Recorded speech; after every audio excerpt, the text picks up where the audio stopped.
Miyani charchog'ini yozadigan narsa ovqat emas, jismoniy mehnat dedi. Bu eng peshqadam tabiblarning bergan tavsiyasi. Agarot chopasiz chiqib. Qo'y bo'lsa, qo'yiz bo'lsa, qo'yizni junni olasiz. Tayini chopasiz, terilarni qirqiysiz, baliq tutasiz. Jismoniy mehnat aqlni dam oltiradigan narsa ekan. Biz nima qilamiz? Yotib olib telefon o'ynaymiz. Stress nima qilyapmiz? Yo'q, unaqa bo'lmaydi. 21-asrni vabosi, chumasi stress deyiladi. Mana shu asabiy tanglikni sababi shu insondagi tavhidning zaifligi. Tavhidga bo'lgan iymonning zaifligi insonni mana shu stressga olib boradi. Insonni jasadida birodarlar millionlagan saratoniy kletkalar bor, rakoviy kletkalar. Tabiblar aytishiga qaraganda bular ishlamay turar ekan, uxlar ekan. Ularni bosib turgan to'siqlar bor.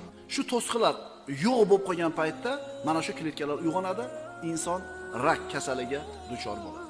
O'tgan asr bilan bu asrda taqqoslaydigan bo'lsa, rak kasaliga duchor bo'lganlarning